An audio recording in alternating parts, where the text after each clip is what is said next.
তুমি অপরাধী। যখন আমি তোমার আমলনামাগুলো আইডি কার্ড আকারে তোমার সামনে পেশ করব, তোমার গলায় ঝুলিয়ে দিব আর বলবো ইকরা পড়ো কিতাবাক, তোমার কিতাব আমলনামা, কাফা বিনাফসিকাল ইয়াউমা আলাইকা হাসিবা। আজকের আমলনামা পড়ার জন্য তুমি নিজেই যথেষ্ট, কোনো সিকিউরিটি গার্ড দরকার নাই। তুমি পড়ো আর তোমার ঠিকানা কোথায় তুমি খুঁজে নাও। আল্লাহ যখন এই কথা বলবেন তখন অস্বীকার করবে এই অপরাধী। অস্বীকার করার পরে আল্লাহ কি করবেন? আল-ইয়াউমা নাখতিমু আলা আফওয়াহিহিম, মুখের উপর কষ্টিপ লাগায় দিবেন। সূরা ইয়াসিন পড়বেন, খুলে দেখবেন একটা ইয়াসিনের মধ্যে পরিষ্কার লেখা আছে, 1400-1500 বছর আগে লিখেছেন কে? আল্লাহ। আজও পর্যন্ত আছে, কিয়ামত পর্যন্ত থাকবে। মুখের উপর কষ্টিপ লাগায় দিবে, বলবে আল-ইয়াউমা নাখতিমু আলা আফওয়াহিহিম। এবার যখন কষ্টিপ লাগায় দিবে, ওয়া তুকাল্লিমুনা আইদিহিম, আল্লাহ বলেন তাদের হাতগুলো আমার সাথে কথা বলবে। ওয়াতাশহাদু আরজুলুহুম, তাদের পাগুলো আমার কাছে সাক্ষী দিবে। আল্লাহ অন্য আয়াতের মধ্যে বলেন অপরাধী যখন, কোন কোয়ালিটির অপরাধী, সবারকে দলে দলে বিভক্ত করা হবে। সুদখোরদেরকে এক দলে ভাগ করা হবে, মিথ্যাবাদীদেরকে এক দলে ভাগ করা হবে, আর জিনাকারীদেরকে এক দলে ভাগ করা হবে, জালেমদেরকে এক দলে ভাগ করা হবে, বিভিন্ন শ্রেণীর অপরাধীদেরকে শ্রেণীভুক্ত করা হবে। আর আল্লাহ বলবেন ওয়ায়াউমা ইহশারু আদা, আল্লাহর শত্রুদেরকে জাহান্নামের কিনারায় নেওয়া হবে। আর বলবে তোমরা আসো। কিভাবে আসবে? যখন তারা আসবে থাকবে আর তাদের কানগুলো সাক্ষী দিবে, সামউহুম ওয়া আবসারুহুম, তাদের চক্ষু সাক্ষী দিবে, ওয়া জুলুদুহুম, তাদের চামড়া সাক্ষী দিবে। যেই চামড়ার মধ্যে হাজার হাজার টাকার ক্রিম মেখেছেন, মা বোনেরা আমার মনোযোগ দিয়ে শোনেন, যেই চামড়ার মধ্যে হাজার হাজার টাকার ক্রিম মেখেছেন, যেই ক্রিম বাংলাদেশের কোনো ক্রিম না, চায়না থেকে নিয়ে আসছে, সৌদি থেকে নিয়ে আসছে, আপনার স্বামী সৌদি থাকে, মালয়েশিয়া থেকে নিয়ে আসছে, এমন ক্রিম আছে না নাই? ওই ক্রিমের ত্বক, যেই ত্বক আপনি সারা জীবন ব্যবহার করেছেন, দামি দামি কসমেটিক, সেই চামড়া জুলুদুহুম বিপক্ষে সাক্ষী দিবে। সেদিন অপরাধী বলবে ও ক্বালু লিজুলুদিহিম, অপরাধী চামড়াকে বলবে ও চামড়া, ওই ত্বক, তুমি আমার বিপক্ষে কেন সাক্ষী দিচ্ছ? আমি তোমাকে বাঁচানোর জন্যই তো অস্বীকার করলাম। এবার চামড়া কি বলবে জানেননি? আল্লাহ 24-18 নম্বর পৃষ্ঠার মধ্যে বলেছেন সূরা হামিম সিজদাতে, ওয়াকালু লিজুলুদিহিম লিমা শাহিদতুম আলাইনা। এবার চামড়া বলবে ক্বালু আনতাকানাল্লাহ, আল্লাহ সমস্ত জিনিসের জবান খুলে দিয়েছেন, সেই আল্লাহ আজকে আমার জবানও খুলে দিয়েছেন, এই জন্য আমি সাক্ষী দিচ্ছি। কুল তাআলাউ আতলু মা হাররামা রাব্বুকুম আলাইকুম আল্লা তুশরিকু বিহি শাইআ। আল্লাহ রাব্বুল আলামিন বিশ্ব নবী মুহাম্মদুর রাসূলুল্লাহ সাল্লাল্লাহু আলাইহি ওয়াসাল্লামকে জানিয়ে দিলেন, বন্ধু আপনি জানিয়ে দেন, তাআলাও, তোমরা আসো। নবী বলেন তাআলাও, তোমরা আমার কাছে আসো। আতলুমা, আমি তোমাদেরকে তেলাওয়াত করে শোনাবো, তোমাদেরকে আমি নসিহত করব, তোমাদেরকে আমি উপদেশ দিব, তোমাদের সামনে আমি বক্তৃতা দিব। নবী বলেন তাআলাও আতলু মা হাররামা রাব্বুকুম আলাইকুম, তোমাদের উপর তোমাদের রব তোমাদের জন্য কি কি হারাম করেছেন এটা আমি তোমাদের সামনে বলবো, আমার কাছে আসো। নবী এক কথা বলে সূরা আনআমের মধ্যে ধারাবাহিকভাবে আলোচনা করলেন।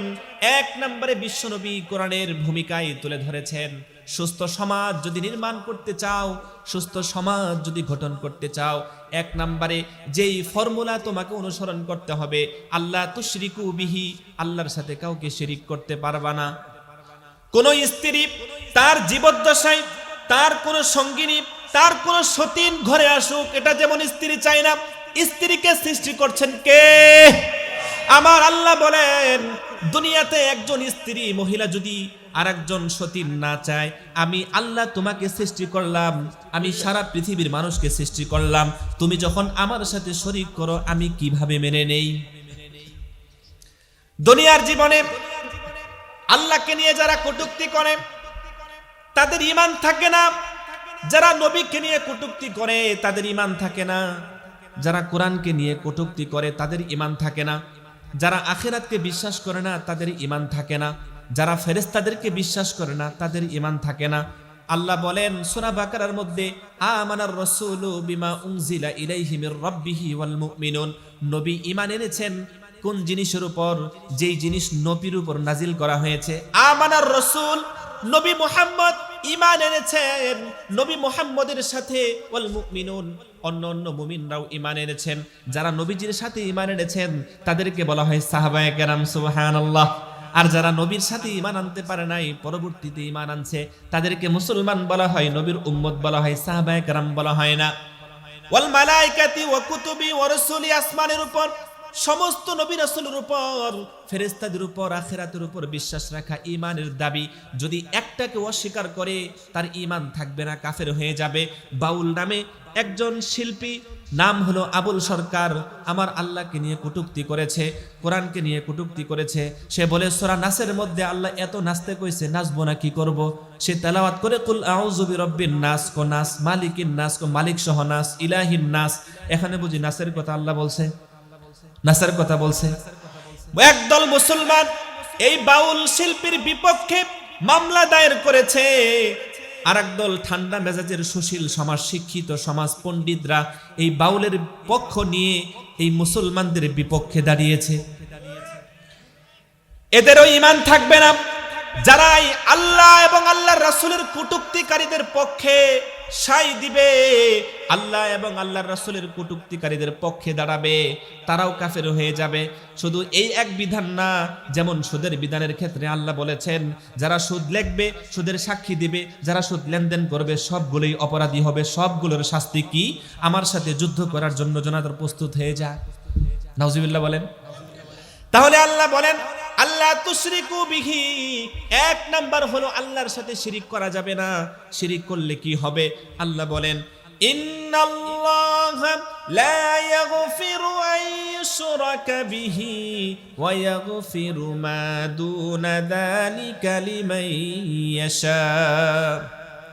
আল্লাহ রাব্বুল আলামিন বলেন যারা আমার সাথে শিরিক করবে আমি তাদের অপরাধগুলোকে ক্ষমা করব না, কিন্তু শিরকের থেকে ছোট ছোট গুনাহগুলো যদি থাকে তওবা করে আমি মাফ করে দিব। অন্য আয়াতের মধ্যে আল্লাহ বলেন ওয়ামাই ইউশরিক বিল্লাহি ফাকান্নামা খাররা মিনাস সামাই ফাতাখতাফুহু الطير أو تهوي به الريح في مكان سحيق। আল্লাহ রাব্বুল আলামিন বলেন যারা শিরিক করবে, যে ব্যক্তি শিরিক করলো তাকে যেন আকাশ যেন ছো মেরে সে যেন আকাশ থেকে পড়লো, আকাশ থেকে পড়ার পর একটা পাখি তাকে ছো মেরে নিয়ে গেল। কোথায় নিয়ে গেল? পাখি তাকে ছো মেরে নিয়ে যাওয়ার পর একটা জায়গায় ফেলে দিল, এরপর বাতাস তাকে নিয়ে দূরবর্তী স্থানে ফেলে দিল। নাউজুবিল্লাহ বলেন। আল্লাহ অন্য আয়াতের মধ্যে বলেন ওয়ামাই ইউশরিক বিল্লাহ, যে ব্যক্তি আল্লাহর সাথে শিরিক করবে ফাকাদ দাল্লা দালালাম বাঈদা, সে অনেক গুমরাহির অনেক দূরবর্তী জায়গায় গিয়ে পড়ে থাকবে, আর জিন্দেগিতেও আসতে পারবে না।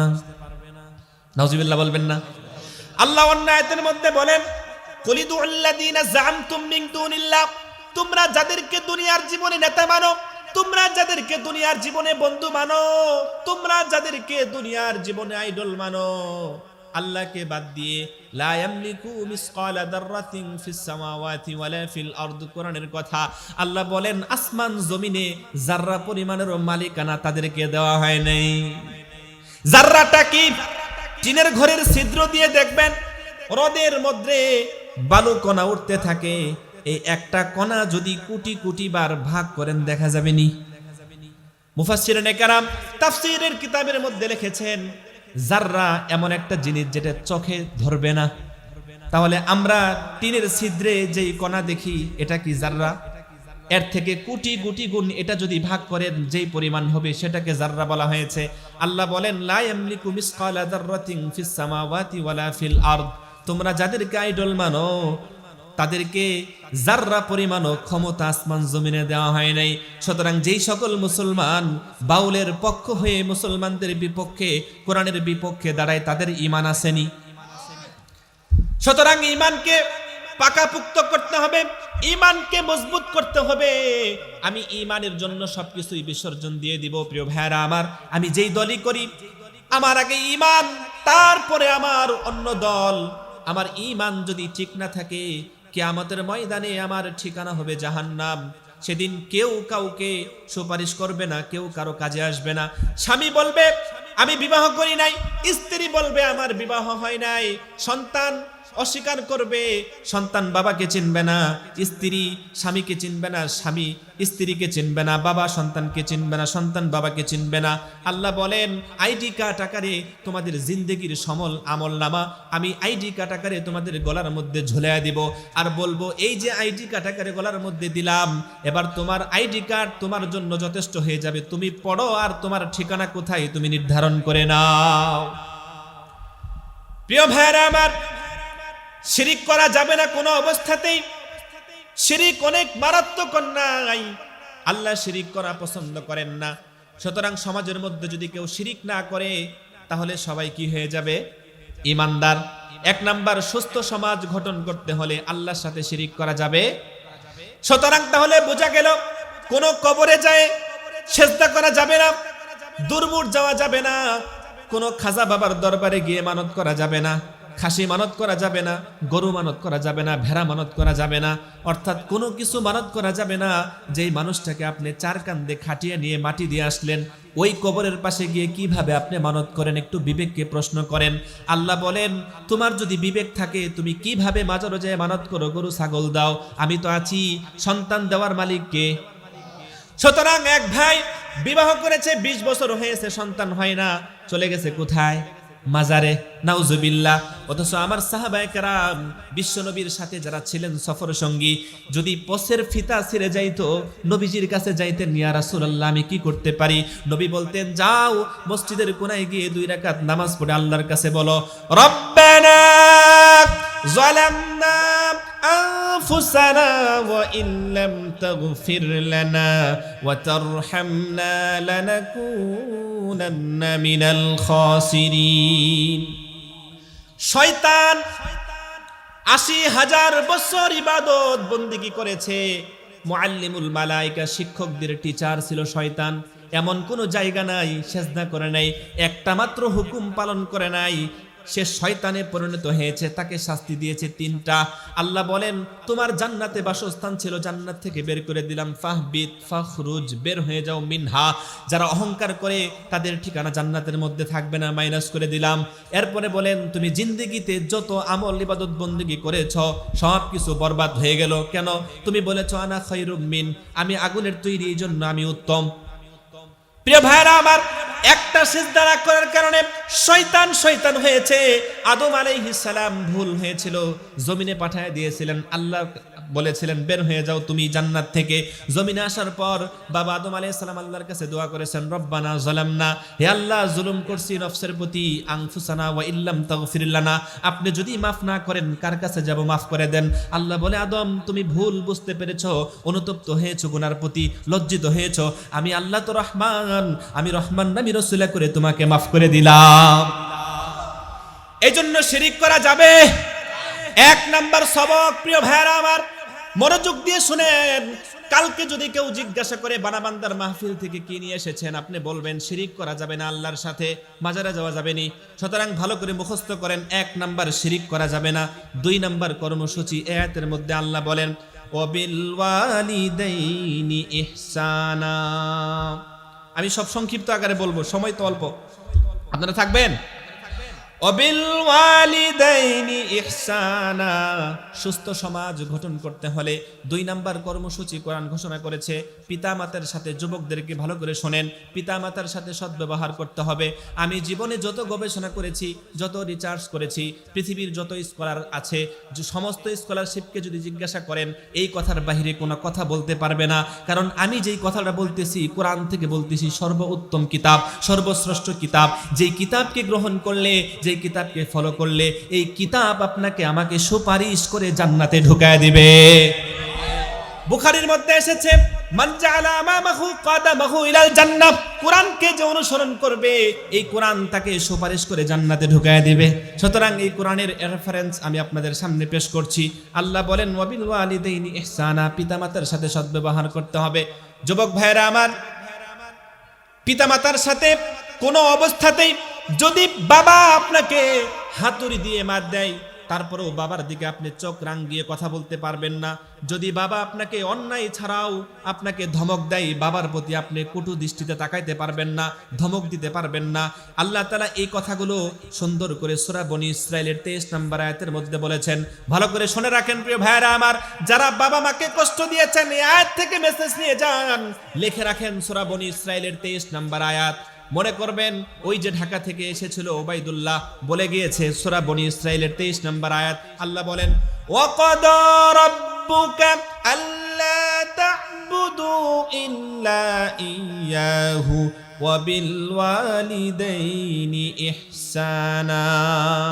আল্লাহ রাব্বুল আলামিন বলেন, আমি তোমাদেরকে উপদেশ দিচ্ছি, ওয়াজটা আমার, আমি ওয়াজ করছি তোমাদেরকে, আমার ইবাদত ছাড়া অন্য কারো ইবাদত করবে না। ইবাদতের পরে তোমরা কার সাথে ভালো ব্যবহার করবে? তুমি যুবক, তোমার জীবদ্দশায় যদি তোমার বাবা থেকে একজন অথবা মা একজন অথবা বাবা মা দুইজনেই বৃদ্ধ অবস্থায় চলে আসে, তাহলে তুমি কি করবা? তোমার ফর্মুলা কি হবে? তোমার কর্মসূচি কি হবে? তোমার দৈনন্দিন রুটিন কি হবে তোমার বাবা মার সাথে? আল্লাহ বলেন, ইম্মা ইয়াবলুগান্না ইনদাকাল কিবারা আহাদুহুমা আও কিলাহুমা ফালা তাকুল্লাহুমা। তাদের সাথে তুমি এমন কথা বলবা না যেই কথার কারণে বাবা মা উফ। আল্লাহ কোরআনে বলেছেন উফ। কি শব্দ? উফ। ফালা তাকুল্লাহুমা উফিন ওয়ালা তানহারহুমা। উফ বলবা না, ওয়ালা তানহারহুমা ধমক দিবা না। তাহলে কি করবা? ওয়াকুল্লাহুমা কাওলান কারীমা। তাদের সাথে সম্মানজনক কথা বলবা। সাহাবায়ে কেরাম বললেন, ইয়া রাসূলুল্লাহ, আমার মা বৃদ্ধা হয়ে গেছে, আমার বাবা বড় হয়ে গেছে, আমি কাঁধে নিয়ে উমরা করতেছি, তোয়াফ করতেছি, কত কষ্ট করতেছি, ইয়া রাসূলুল্লাহ, আমি কি আমার মা বাবার ঋণ পরিশোধ করতে পারছিনি? নবী বলেন, তুমি তোমার মার এক ফোঁটা দুধের ঋণ পরিশোধ করতে পারো নাই। এক সাহাবী রাসূলকে জিজ্ঞাসা করলেন, ইয়া রাসূলুল্লাহ, মান আহাক্কু বিহুসনি সাহাবাতি, আমার হকদার বেশি কে খেদমতের জন্য?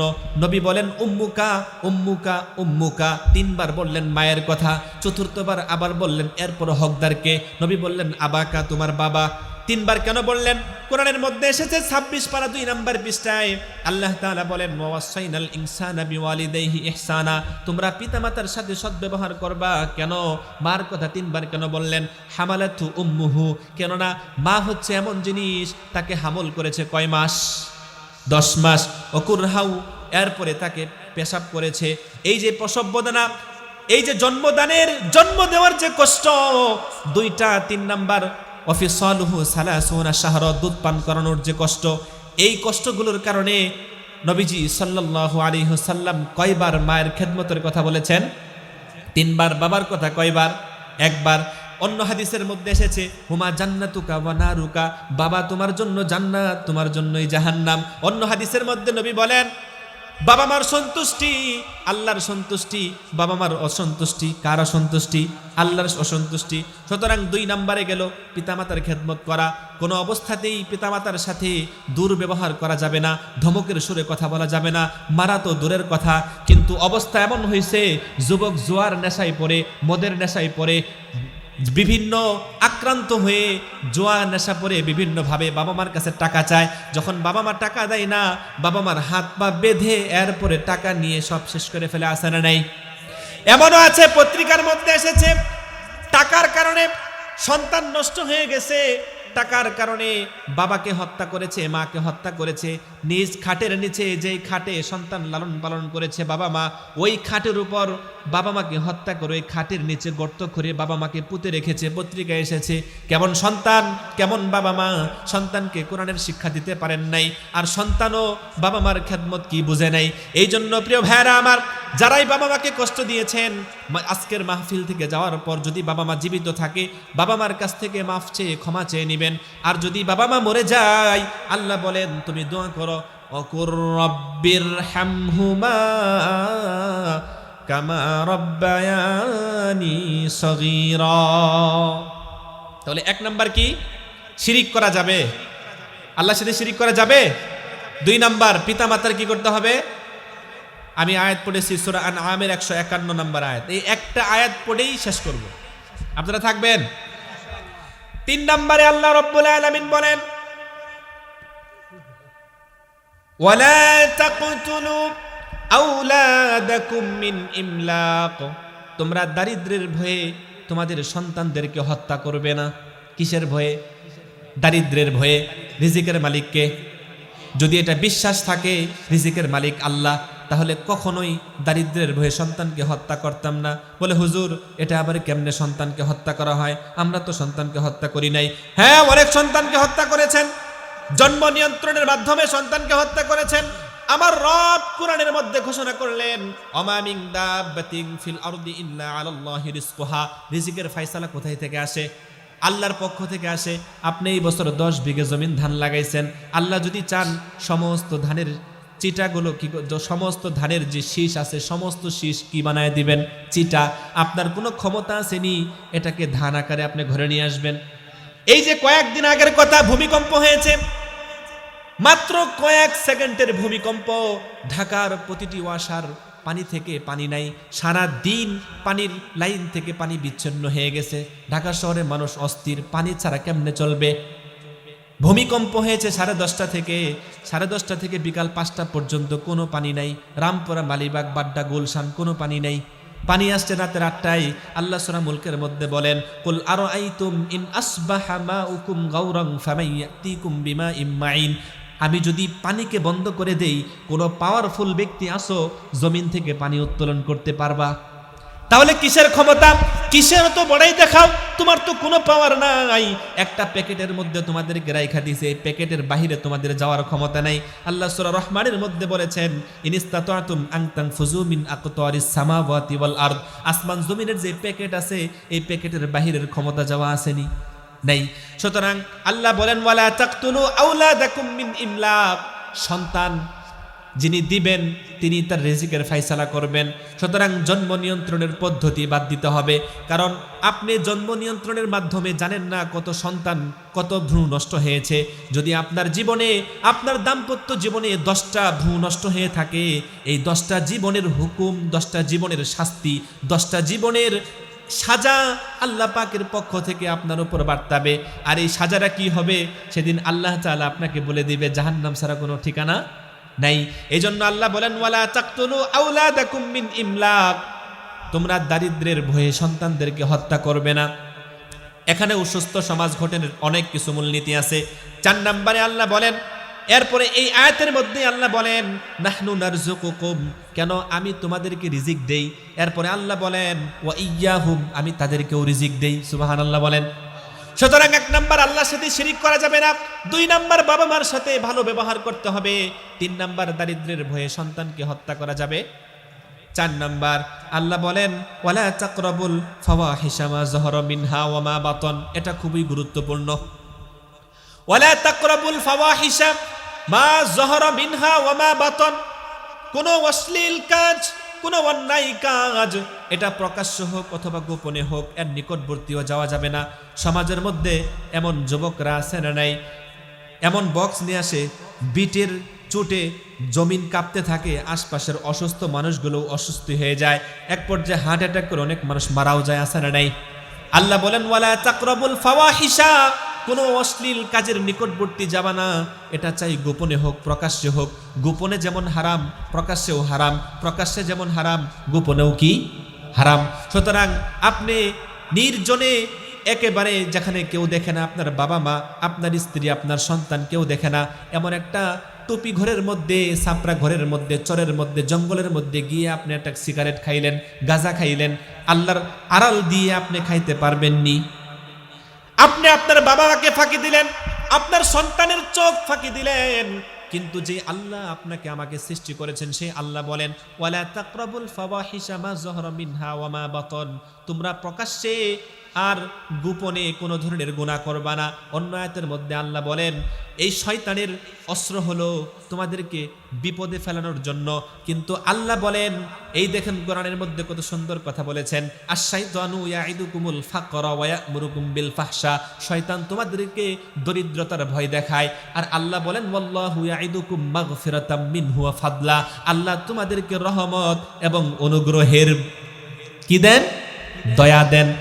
আল্লাহ রব্বুল আলামিন বলেন, আল্লাহ যে ওয়াদা তোমাদের সাথে করেছেন এই ওয়াদা হলো ক্ষমা এবং মাগফিরাতের। অন্য আয়াতের মধ্যে আল্লাহ বলেন, ইন্নামা ইয়া'মুরুকুম বিস-সুই ওয়াল ফাহশা ওয়া আন তাকুলু আলাল্লাহি মা লা তা'লামুন।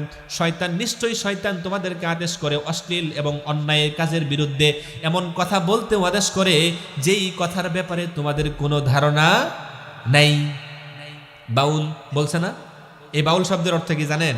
বালা ইয়াবুলু, পেশাব করা। আরবি গ্রামারে এই শব্দের অর্থ হলো বালা ইয়াবুলু, কি করা? আল বাউলু শব্দের অর্থ পেশাব করা। এখন পেশাব, বাউল শিল্পী, তাহলে অর্থ কি? পেশাব শিল্পী। এই কথা বলেন নাকি? কি শিল্পী? পেশাব শিল্পী। কোন স্কলার যদি এটা অস্বীকার করে আমাকে বলবেন। আল বাউলু পেশাব করা মাসদার। কোন ছাত্র যদি থাকেন তাহলে জানবেন আল বাউলু শব্দের অর্থ কি? পেশাব করা। তাহলে বাউল শিল্পী অর্থ কি? পেশাব শিল্পী। এই পেশাব শিল্পী আল্লাহকে নিয়ে কটূক্তি করে, বলেন নাউজুবিল্লাহ। সুতরাং এই যে আল্লাহ তাআলা বললেন শয়তান অশ্লীল কাজের আদেশ দেয়, সূরা নাহলের মধ্যে এসেছে ইন্নাল্লাহা ইয়া'মুরু বিল আদলি ওয়াল ইহসান। প্রতি জুমায় খতিব সাহেবরা মিম্বার থেকে এই ধ্বনিটা, এই মেসেজটা আপনাদেরকে শোনায়। ইন্নাল্লাহা ইয়া'মুরু বিল আদলি ওয়াল ইহসান ওয়া ইতাইযিল কুরবা ওয়া ইয়ানহা আনিল ফাহশাই ওয়াল মুনকারি ওয়াল বাগ ইয়াইযুকুম লাআল্লাকুম তাযাক্কারুন ফাযকুরুনি আযকুরুকুম ওয়াশকুরুলি ওয়া লা তাকফুরুন। শেষ হওয়ার আগেই সব মুসল্লি উঠে দাঁড়ান, শেষ আছে না? এই আয়াতের মধ্যে আসলে কি বলছে? 6টা কথা বলছে। 1 নাম্বার, ইন্নাল্লাহা ইয়া'মুরু বিল আদলি, আল্লাহ বলেন ইনসাফ করো। কি করো? এখন ইনসাফ কার সাথে করবেন? আপনি সন্তান, বাবার সাথে ইনসাফ করবেন, মায়ের সাথে ইনসাফ করবেন। আপনি মুহতামিম, ছাত্রদের সাথে ইনসাফ করবেন। আপনি উপদেষ্টা, জনগণের সাথে ইনসাফ করবেন। আপনি জনগণ, উপদেষ্টার সাথে ইনসাফ করবেন। আপনি খতিব, সাধারণ মানুষের সাথে ইনসাফ করবেন। আপনি সাধারণ মানুষ, খতিবের সাথে ইনসাফ করবেন। আপনি ডাক্তার, কার সাথে ইনসাফ করবেন? রোগীর সাথে। আপনি রোগী, ডাক্তারের সাথে ইনসাফ করবেন। আপনি এমপি, আপনি সাধারণ প্রজাদের সাথে ইনসাফ করবেন। সাধারণ প্রজা কার সাথে ইনসাফ করবে? ইনসাফ ছাড়া সমাজ আছে? ইনসাফ ছাড়া সমাজ আছে? আল্লাহ বলেন ইন্নাল্লাহা ইয়া'মুরু বিল আদল, ইনসাফ করো। ইনসাফ সমাজে আছে? আছে ইনসাফ? ইনসাফ তো নাই, বরং কর্জে হাসানা নিলে কেউ যদি ধার দেয় এটা চাইতে গেলে অবস্থা খারাপ, ঠিক কি না? এই জন্য আল্লাহ এখানে বলেন ইন্নাল্লাহা ইয়া'মুরু বিল আদলি, ইনসাফ করো। এরপরে ইহসান। ইনসাফ হলো আপনি আমার কাছে 5 টাকা পান, আমি 5 টাকা আপনাকে দিলাম, এটা হলো ইনসাফ। আপনি যা পান তাই দিয়েছি। আপনার বেতন 10,000, 10,000 দিয়েছি, এটা ইনসাফ। আর ইহসান কি? ইহসান হলো 10,000 বেতন, আমি 100 টাকা বেশি দিয়েছি, আপনি যা পাবেন তার থেকে বেশি, এটা হলো অনুগ্রহ, ইহসান। তাহলে 1 নাম্বার আল্লাহ বলেন সমাজের মধ্যে ইনসাফ করবা, 2 নম্বরে বলেন ইহসান করবা, 3 নম্বরে আত্মীয় স্বজনের হক আদায় করবা। এখন আত্মীয় স্বজনের হক তো দূরের কথা, বাবার যদি একটা ফ্ল্যাট থাকে নিজের ভাইরে কচুকাটা করে পুলিশের হাতে দিয়ে ফ্ল্যাট লিখে নেওয়ার পাই তারা আছে না নাই? অসহায় জালেম মজলুম একজন ব্যক্তি এমপির কাছে গেছে, কেরানির কাছে গেছে, বুঝেন না আমার ভাষা বুঝতেছেন? চেয়ারম্যানের কাছে গেছে, যা বলছে স্যার আমার এই জমিটা অমুক ভাই 2 বছর হলে আবাদ করে খাইতেছে, এই জমিটা আমাকে নিয়ে দেন। তো আমার জমি, আমার কাছে দলিল ছাপ্পর সব আছে। চেয়ারম্যান সাহেব বলে এই কে আসো? ওকে বাথরুমে আটকায় রাখো। ধরে বাথরুমে আটকায় রাখছে, 2 দিন হয়ে গেছে, ছেড়ে দে না। কি সমস্যা? স্যার কি হয়েছে? জমি আমার নামে লেখা দিবি, তোরে ছেড়ে দিবি। আমার জীবন টবন ভিক্ষা দেন, আমার জমি দরকার নাই, আপনার নামে জমি দিতেছি, আপনি আমার ছেড়ে দেন। বাথরুম খুলে দিছে, চেয়ারম্যানের নামে সই দিয়ে বেড়ায় পড়ছে। গেছিল জমিন উদ্ধার করতে, কি দিয়ে আসছে? আছে না নাই? আছে না? আল্লাহ বলেন যে আত্মীয়তার হক আদায় করো। এখন পারিবারিক ভাবেই হক নাই। আল্লাহ রাসূল বলেন তুমি সপ্তাহে 1 দিন হলেও তোমার পরিবারকে সাথে নিয়ে একটু খাবার খাও, এতে করে তোমার পরিবারের মধ্যে অল্প তুষ্টির একটা মনোভাব তৈরি হবে। 1 কেজি চাউল রান্না করছো, সদস্য 5 জন, এখন একটু শর্ট পড়ছে, তাহলে সবাই অল্প অল্প করে খাবা, এতে অল্প তুষ্টির একটা মেজাজ তৈরি হবে। এখন অবস্থা হয়েছে এমন, এক একজন এক একবার আইসে খায় চলে গেছে, ছোট বোন আছে ও কান্নাকাটি শুরু করছে। ফ্যামিলি আছে না নাই? অল্প তুষ্টি আসবে কোথা থেকে? নবীর সুন্নত নাই, কোরআন নাই, আল্লাহর কোনো বিধান নাই, আছে শুধু ফাহেসা, অশ্লীল, গিবত, শেকায়েত, মারামারি, এগুলো নিয়ে। এই জন্য আল্লাহ বলেন যে শয়তান তোমাদেরকে অশ্লীল কাজের আদেশ করবে। আর 3টা আদেশ করলেন, 3টা নিষেধ করলেন। কি? ওয়ানহা আনিল ফাহশা, অশ্লীল কাজ থেকে নিষেধ, মুনকার মন্দ কাজ, ওয়াল বাগ জুলুম। সমাজের মধ্যে জুলুম আছে না নাই? তাহলে এই 4 নাম্বার যে কথা, ওয়ালা তাকরাবুল ফাওয়াহিশা মা যাহারা মিনহা ওয়া মা বাতন, অশ্লীল কাজ গোপনে হোক প্রকাশ্যে হোক করা যাবে। আবার শুরু থেকে 1 নাম্বার শিরিক করা যাবে, 2 নাম্বার পিতামাতার কি করতে হবে? খেদমত করতে হবে, 3 নাম্বার দারিদ্রতার ভয়ে সন্তানকে হত্যা করা যাবে, 4 নাম্বার প্রকাশ্যে গোপনে কোনো গুনাহ করা যাবে, 5 নাম্বার আল্লাহ রাব্বুল আলামিন বলেন ওয়ালা তাকতুলুন নাফসাল্লাতী হারামাল্লাহু ইল্লা বিল হক। আমার রব্বুল আলামিন বলেন, আমি যেই সকল প্রাণকে সম্মান দিয়েছি, সম্মান দিয়েছেন এমন একটা জাতিকে, যেই জাতি নবীজির উম্মতে মুহাম্মদী, অর্থাৎ আমাদের কথা আল্লাহ বলেন সূরা বনি ইসরাঈলে বলেন ওয়ালাকাদ কাররামনা বনি আদম, আমি বনি আদমকে সম্মানিত করেছি, শুধু সম্মানিত করি নাই, তারা কোথায় চলবে কিভাবে যাবে, আকাশে চললে আকাশে ব্যবস্থা করেছি, পানিতে চললে পানিতে ব্যবস্থা করেছি। এই আয়াতের মধ্যে আল্লাহ পরিষ্কার ঘোষণা করেছেন এই সম্মানিত জাতি যখন আল্লাহ বলেন ওয়ালা তাকতুলুন নাফসাল্লাতী হারামাল্লাহ, আমি যেই নফসকে সম্মান দিয়েছি অন্যায়ভাবে সেই নফসকে তোমরা হত্যা করতে পারবা না। কেউ যদি হত্যা করে শাস্তি কি হবে, আল্লাহ রাব্বুল আলামিন সেই শাস্তির কথাও বলে দিয়েছেন। আল্লাহ বলেন মান কাতালা নাফসান বিগাইরি নাফসিন আও ফাসাদিন ফিল আরদি ফাকান্নামা কাতালান নাস জামিআ, কোন ব্যক্তি যদি অন্যায়ভাবে অন্য কোন মুসলমানকে হত্যা করে, ওই মুসলমান এমন কোন অপরাধ করে নাই যে অপরাধের কারণে তার উপর কিসাস ফরজ হয়েছে, ওই মুসলমান এমন কোনো অপরাধ করে নাই সমাজের মধ্যে বিশৃঙ্খলা তৈরি হয়েছে, অন্যায়ভাবে শুধু 2-1টা কথা কাটাকাটির কারণে তাকে হত্যা করে ফেলেছে, আল্লাহ বলেন সেজন্য পৃথিবীর সমস্ত মানুষকে হত্যা করে ফেললো। বলেন নাউজুবিল্লাহ। ওমান নাহিয়াহা ফাকান্নামা আহইয়ান নাস জামিআ, আর কোন ব্যক্তি যদি একজন মানুষের জীবন দেয়, অন্যায়ভাবে কেউ মারতে চেয়েছিল, সে গিয়ে সেখানে মারামারিকে সংশোধন করে দেয়, মিটিয়ে দেয়, জীবন দেয়, আল্লাহ বলেন সে যেন পৃথিবীর সমস্ত মানুষকে জীবন দিয়ে দিল। সুবহানাল্লাহ বলবেন না? এজন্য আল্লাহ বলেন ওয়ালা তাকতুলুন নাফসাল্লাতী। প্রিয় ভাইরা আমার, বাংলাদেশের মধ্যে মারামারি হত্যা হানাহানি আছে না নাই? প্রতিদিন পত্রিকায় ম্যাগাজিন সোশ্যাল মিডিয়ায় শুধু হত্যা আর হত্যা, ক্ষমতা চেয়ার আর সম্মান দাপট পাওয়ার বংশ, এগুলোর কারণে মানুষের জীবন এখন হাঁস মুরগির মতো হয়ে গেছে, ঠিক কিনা? আল্লাহ বলেন ওয়ালাকাদ কাররামনা বনি আদম, আমি বনি আদমকে সম্মানিত করেছি। 6 নম্বরে আল্লাহ বলেন ওয়ালা তাকরাবু মালাল ইয়াতীমি ইল্লা বিল্লাতী হিয়া আহসানু হাত্তা ইয়াবলুগা আশুদ্দাহ। তোমার কাছে তুমি চাচা, তুমি নানা, তুমি ফুফা, তুমি যেই হও না কেন, তোমার কাছে যদি এতিমের সম্পদ থাকে, এতিমের মাল যদি তোমার কাছে থাকে, এই এতিমের মালকে তুমি আত্মসাৎ করতে পারবে না, এতিমের মালের কাছেও তুমি যাইতে পারবে না বালেগ হওয়ার আগ পর্যন্ত। আল্লাহ কোরআনের সংবিধান হলো ওয়ালা তাকরাবু মালাল ইয়াতীম, এতিমের সম্পদের কাছে যাবে না। তবে যদি উত্তম কোনো কিছু করতে চাও, এতিমের সম্পদ দিয়ে যদি ব্যবসা বাণিজ্য করতে চাও তবে করতে পারো, কিন্তু এতিমের সম্পদ আত্মসাৎ করার জন্য যেই কোয়ালিটি আমাদের মধ্যে আছে এগুলো থাকা যাবে না। এখন শুধু এতিম না, সন্তান রেখে বাবা মারা গেছে, সন্তানের দায়িত্ব এসেছে চাচার উপর, সন্তান 6 কোটি 20 কোটি 1 কোটি টাকার মালিক, চাচা লোভে পড়ে গেছে ভাতিজার সন্তানের উপর, এবার ভাতিজাকে পৃথিবী থেকে উঠায় দিয়ে সন্তানের মালিকানা দখল করে নিচে আসে না নাই?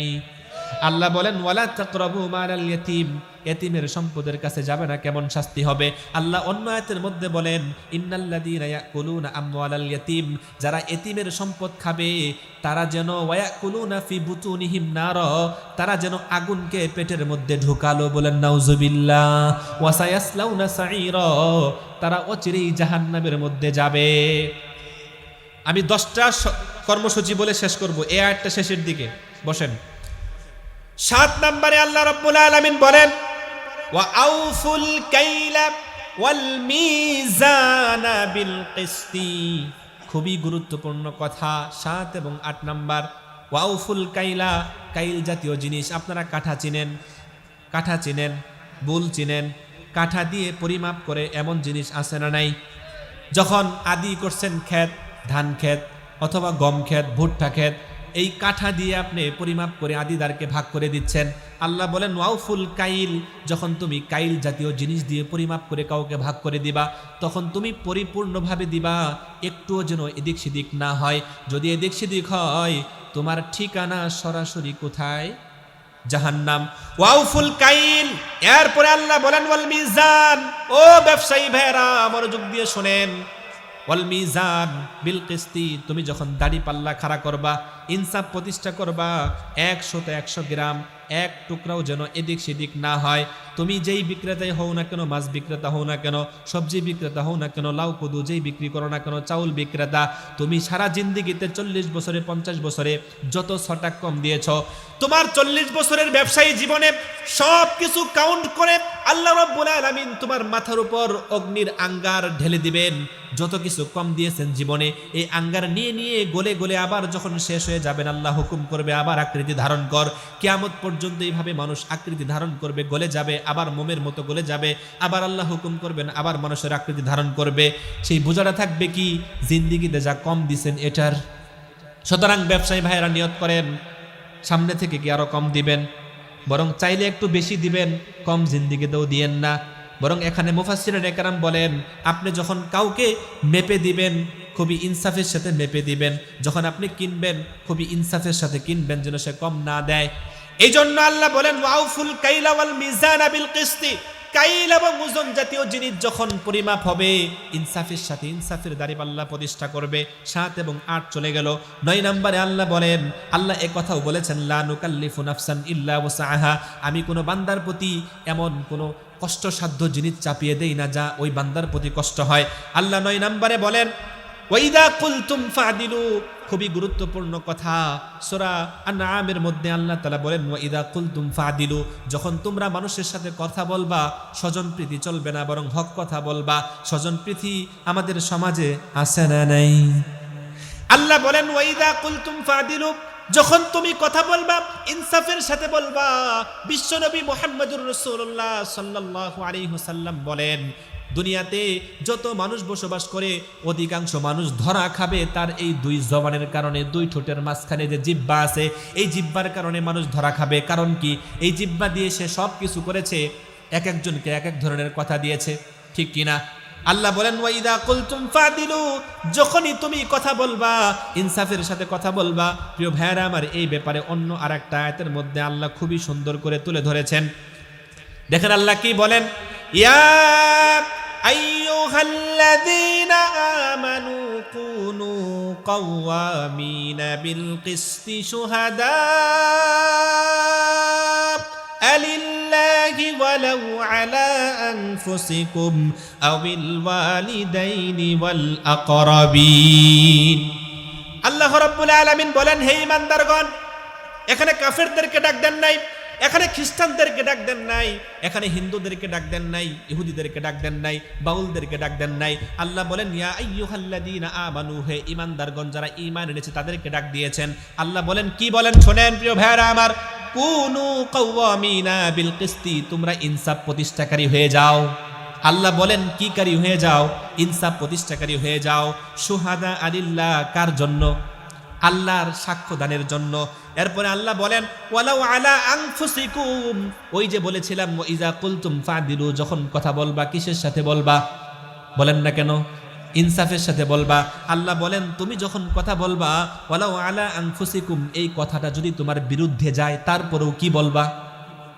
যদি এই কথাটা তোমার বিপক্ষে চলে যায়, ওয়ালাউ আলা আনফুসিকুম, যদি তোমার বিপক্ষে চলে যায়, আবিল ওয়ালিদাইন, যদি তোমার পিতামাতার বিপক্ষে চলে যায়, ওয়াল আকরাবিন, যদি তোমার নিকটাত্মীয়র বিপক্ষে চলে যায়, যদি সত্য কথা হয় তোমার বিপক্ষে যাক, তোমার বাবা মার বিপক্ষে যাক, তোমার শ্বশুরের বিপক্ষে যাক, তোমার স্ত্রী সন্তানের বিপক্ষে যাক, তোমার ব্লাডের সম্পর্কের আত্মীয়র বিপক্ষে যাক, তারপরেও তুমি ইয়াকুন গনিয়ান, আল্লাহ আরো বলেন তুমি যার বিপক্ষে বলছো ইয়াকুন গনিয়ান, সে যদি ধনী হয়, আও ফাকিরান, সে যদি দরিদ্র হয়, এই ধনী গরিব উভয়ের ব্যাপারে জানে কে?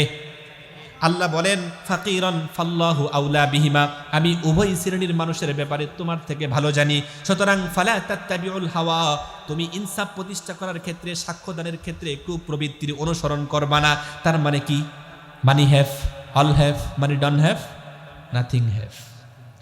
টাকা আছে, সব আছে, টাকা নাই, কিছু নেই, টাকা পকেটের মধ্যে দিয়ে দিছে। এখন জবান কি হয়ে গেছে? কথা বলেন না কেন? ভয় পাচ্ছেন? টাকা দিয়ে দিছে, পকেটে জবান ঘুরে গেছে। আরে আপনি আমার পক্ষে ছিলেন? আমি তো পক্ষে ছিলাম, কিন্তু পকেটে কি আসছে? আল্লাহ বলেন ফালা তাত্তাবিউল হাওয়া, কুপ্রবৃত্তির চাহিদার অনুসরণ করো না। যদি কি করো, ওয়াইং তালবু, গরিমসি করো, কুপ্রবৃত্তির অনুসরণ করো, নীল কাঠ পকেটে ঢোকাও। আল্লাহ বলেন ফা ইন্নাল্লাহ কানা বিমা তা'মালুনা খবীরা, আল্লাহ সবকিছুই জানেন। আল্লাহ কি জানেন? আল্লাহ এমন ভাবে ধরবেন সেদিন আর কোনো উপায় থাকবে না। সূরা ইয়াসিনের মধ্যে আল্লাহ বলেছেন আল-ইয়াউমা নাখতিমু আলা আফওয়াহিহিম ওয়া তুকাল্লিমুনা আইদিহিম ওয়া তাশহাদু আরজুলুহুম বিমা কানু ইয়াকসিবুন। আল্লাহ বলেন ফামুন আফওয়া, আমি মুখের উপর মোহর মেরে দিব। তুমি অপরাধী, যখন আমি তোমার আমলনামাগুলো আইডি কার্ড আকারে তোমার সামনে পেশ করব, তোমার গলায় ঝুলিয়ে দিব আর বলবো ইকরা পড়ো কিতাবাক, তোমার কিতাব আমলনামা, কাফা বিনাফসিকাল ইয়াউমা আলাইকা হাসিবা, আজকের আমলনামা পড়ার জন্য তুমি নিজেই যথেষ্ট, কোনো সিকিউরিটি গার্ড দরকার নাই। তুমি পড়ো আর তোমার ঠিকানা কোথায় তুমি খুঁজে নাও। আল্লাহ যখন এই কথা বলবেন তখন অস্বীকার করবে এই অপরাধী। অস্বীকার করার পরে আল্লাহ কি করবেন? আল-ইয়াউমা নাখতিমু আলা আফওয়াহিহিম, মুখের উপর কষ্টিপ লাগায় দিবেন। সূরা ইয়াসিন পড়বেন, খুলে দেখবেন একটা ইয়াসিনের মধ্যে পরিষ্কার লেখা আছে, 1400-1500 বছর আগে লিখেছেন কে? আল্লাহ। আজও পর্যন্ত আছে, কিয়ামত পর্যন্ত থাকবে। মুখের উপর কষ্টিপ লাগায় দিবে, বলবে আল-ইয়াউমা নাখতিমু আলা আফওয়াহিহিম। এবার যখন কষ্টিপ লাগায় দিবে ওয়া তুকাল্লিমুনা আইদিহিম, আল্লাহ বলেন তাদের হাতগুলো আমার সাথে কথা বলবে। ওয়া তাশহাদু আরজুলুহুম, তাদের পাগুলো আমার কাছে সাক্ষী দিবে। আল্লাহ অন্য আয়াতের মধ্যে বলেন অপরাধী যখন, কোন কোয়ালিটির অপরাধী, সবারকে দলে দলে বিভক্ত করা হবে। সুদখোরদেরকে এক দলে ভাগ করা হবে, মিথ্যাবাদীদেরকে এক দলে ভাগ করা হবে, আর জিনাকারীদেরকে এক দলে ভাগ করা হবে, জালেমদেরকে এক দলে ভাগ করা হবে, বিভিন্ন শ্রেণীর অপরাধীদেরকে শ্রেণীভুক্ত করা হবে। আর আল্লাহ বলবেন ওয়া ইয়াউমা ইহশারু আদা, আল্লাহর শত্রুদেরকে জাহান্নামের কিনারায় নেওয়া হবে। আর বলবে তোমরা আসো। কিভাবে আসবে? যখন তারা আসবে থাকবে আর তাদের কানগুলো সাক্ষী দিবে, সামউহুম ওয়া আবসারুহুম, তাদের চক্ষু সাক্ষী দিবে, ওয়া জুলুদুহুম, তাদের চামড়া সাক্ষী দিবে। যেই চামড়ার মধ্যে হাজার হাজার টাকার ক্রিম মেখেছেন, মা বোনেরা আমার মনোযোগ দিয়ে শোনেন, যেই চামড়ার মধ্যে হাজার হাজার টাকার ক্রিম মেখেছেন, যেই ক্রিম বাংলাদেশের কোনো ক্রিম না, চায়না থেকে নিয়ে আসছে, সৌদি থেকে নিয়ে আসছে, আপনার স্বামী সৌদি থাকে, মালয়েশিয়া থেকে নিয়ে আসছে, এমন ক্রিম আছে না নাই? ওই ক্রিমের ত্বক, যেই ত্বক আপনি সারা জীবন ব্যবহার করেছেন, দামি দামি কসমেটিক, সেই চামড়া জুলুদুহুম বিপক্ষে সাক্ষী দিবে। সেদিন অপরাধী বলবে ও ক্বালু লিজুলুদিহিম, অপরাধী চামড়াকে বলবে ও চামড়া, ওই ত্বক, তুমি আমার বিপক্ষে কেন সাক্ষী দিচ্ছ? আমি তোমাকে বাঁচানোর জন্যই তো অস্বীকার করলাম। এবার চামড়া কি বলবে জানেননি? আল্লাহ 24-18 নম্বর পৃষ্ঠার মধ্যে বলেছেন সূরা হামিম সিজদাতে, ওয়াকালু লিজুলুদিহিম লিমা শাহিদতুম আলাইনা। এবার চামড়া বলবে ক্বালু আনতাকানাল্লাহ, আল্লাহ সমস্ত জিনিসের জবান খুলে দিয়েছেন, সেই আল্লাহ আজকে আমার জবানও খুলে দিয়েছেন, এই জন্য আমি সাক্ষী দিচ্ছি।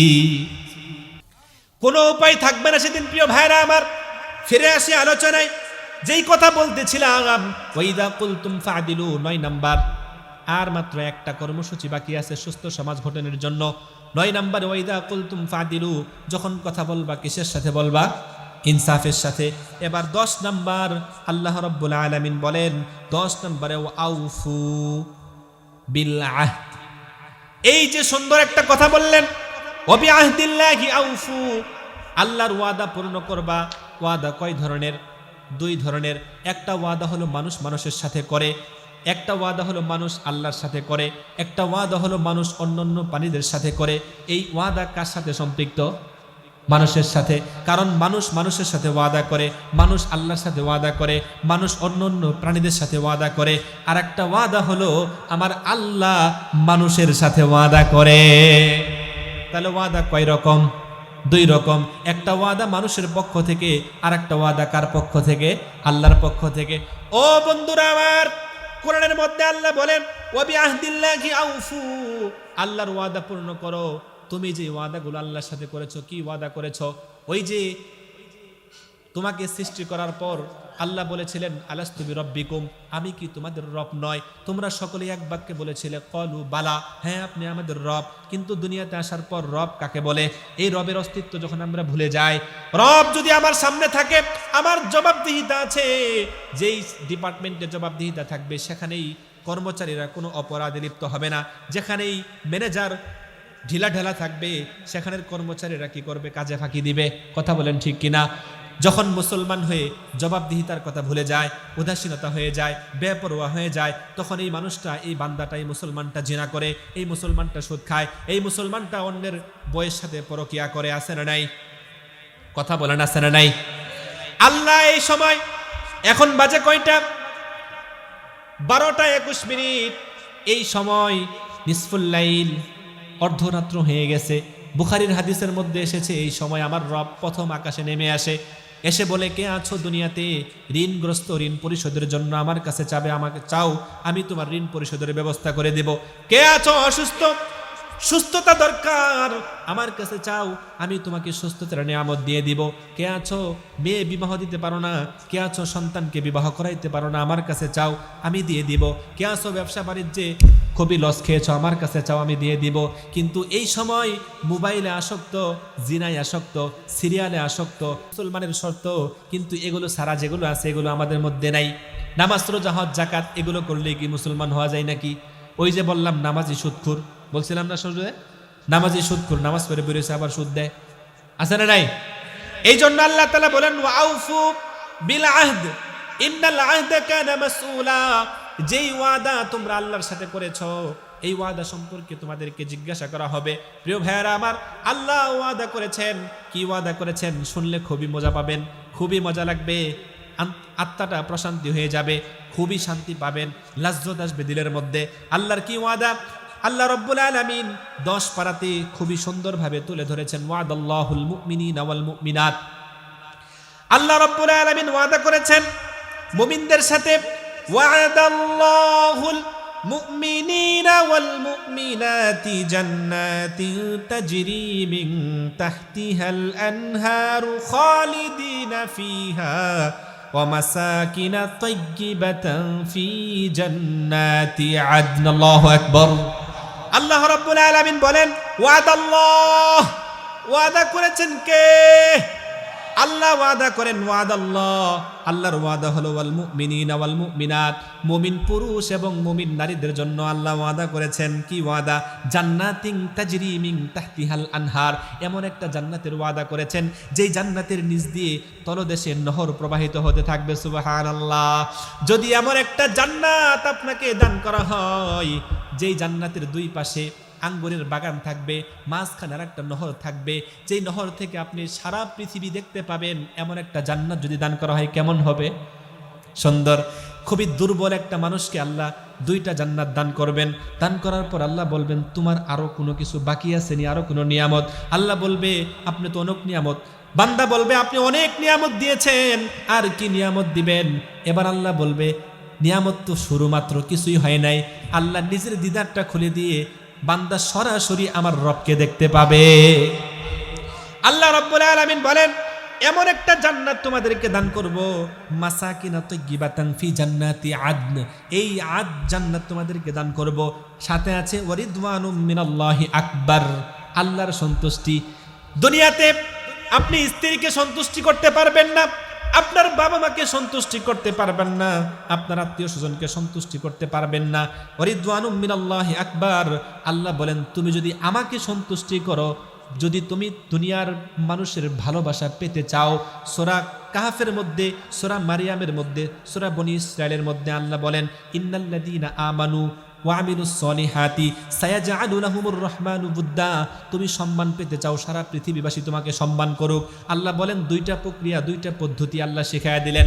তুমি ভালোবাসা পাইতে চাও মানুষের, সবাই তোমাকে সম্মান করুক, সবাই স্যালুট দেখ, তুমি এটা পেতে চাও, তাহলে 2টা কর্মসূচি তুমি ফলো করো। আল্লাহ বলেন তুমি 1 নাম্বার ইন্নাল্লাযীনা আমানু, 1 নম্বরে ঈমান আনবা, 2 নম্বরে ওয়ামিলুস সলিহাত, তোমার ঈমানের স্বীকারোক্তি অনুযায়ী নেক কাজগুলো করবা, তাহলে সায়াজআলু লাহুমুর রহমানু বুদ্দা, আমি তোমার যে ভালোবাসা তুমি পাও মানুষের অন্তরের মধ্যে, সবার দিলের মধ্যে আমি তোমার ভালোবাসা ফিট করে দিব। এই জন্য আল্লাহর ওয়াদা হলো কোন মুমিন পুরুষ কোন মুমিন নারীকে আল্লাহ রাব্বুল আলামিন জাহান্নামে দিবেন না। কিন্তু মুমিন পুরুষ আর মুমিন নারী কাকে বলা হয় এটাই তো আমাদের জানা নাই। এই জন্য আমাদের ঈমানকে ঠিক করতে হবে। সূরা আনআমের 151 নম্বর আয়াত বাসায় গিয়ে পড়ে নেবেন। 10টা কর্মসূচি আবার আপনাদেরকে একটু স্মরণ করায় দিচ্ছি। 1 নম্বরে আল্লাহর সাথে কি করা যাবে না, শিরিক করা যাবে না। সবাই বলবেন একটু মেহেরবানি করে, এত কষ্ট করে কম্বল রেখা আরামের ঘুম হারাম কইরা এই ওয়াজ মাহফিলে এসেছেন বানাবান্দা বাগে জান্নাত আজিমউদ্দিন হাফিজিয়া মাদ্রাসায়, একটু শিখে যান। 1 নম্বরে আল্লাহর সাথে শরিক করা যাবে না। 2 নম্বরে পিতা মাতার সাথে কি করতে হবে। 3 নম্বরে বলেন তো, ভুলে গেছেন? 3 নম্বরে কি বলছিলাম? দারিদ্রতার ভয়ে সন্তানকে হত্যা করা যাবে না। 4 নম্বরে বলেছিলাম যেই নফসকে আল্লাহ সম্মান দিয়েছেন সেই নফসকে অর্থাৎ অন্যায়ভাবে মানুষকে হত্যা করা যাবে না। 5 নম্বরে বলেছিলাম গোপনে প্রকাশ্যে কোনো অন্যায় কাজ করা যাবে না। 6 নম্বর এতিমদের সম্পদের কাছে যাওয়া যাবে না, তবে যদি ভালো কিছু করতে চান এতিমদের সম্পদ নিয়ে আপনি ব্যবহার করতে পারবেন। 8 নম্বর 7 এবং 8 নম্বরে বলেছিলাম কাইল এবং ওজন জাতীয় জিনিস যখন পরিমাপ করবেন পরিপূর্ণ সহ দিয়ে দিবেন। 9 নম্বরে বলেছি যখন কথা বলবেন কিসের সাথে বলবেন, ইনসাফের সাথে। 10 নম্বর ওয়াদা যখন করেছেন কার সাথে, আল্লাহর সাথে। সুতরাং ওয়াদাও কি করতে হবে, পূর্ণ করতে হবে। প্রিয় ভাইরা আমার, এই যে 10টা কথা বললাম, এই 10টা কথার বাহিরে বিশেষ আপনাদের নসিহা থাকবে। ঈমানকে মজবুত করতে হবে, সাথে সাথে নবীকে শেষ নবী মানতে হবে। বর্তমান বিশ্বে আমি আপনাদেরকে মেসেজ দিয়ে যেতে চাই, যত জায়গায় আমি গিয়েছি, আমি মক্কাতে একজন ছাত্রকে পড়িয়েছি হারাম শরীফের আল্লাহর ঘরের যে হারাম শরীফ মক্কাতে, সেখানে 20 মিনিট একটা ছাত্রকে আমি পড়িয়েছি। আলহামদুলিল্লাহ, আমি মদিনাতেও ওই ছাত্রটাকে একই কাফেলাতে 15 মিনিট পড়িয়েছি। আল্লাহর কাছে দোয়া করেছিলাম, আল্লাহ এই মক্কা মদিনায় আবার যেন আসতে পারি। আমিও আপনাদের জন্য দোয়া করি আমরা সবাই যেন আবার যেতে পারি, বলেন আমিন।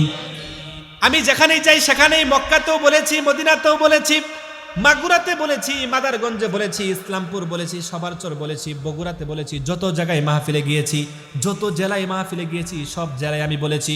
বর্তমান বাংলাদেশে কিছু ফেতনা ভ্রান্ত মতবাদের দল আবিষ্কার হয়েছে আপনার আমার ঈমানকে অপহরণ করার জন্য। ওযু ভঙ্গের যেমন 7টা কারণ আছে, ঈমান ভঙ্গেরও কারণ আছে। এর মধ্যে একটা দল হলো গোলাম আহমদ কাদিয়ানি। কাদিয়ানিরা কি? একটা তাকবীর দিবেন। নারায়ে তাকবীর, নারায়ে তাকবীর, আল কোরআনের আলো। কাদিয়ানিরা কি?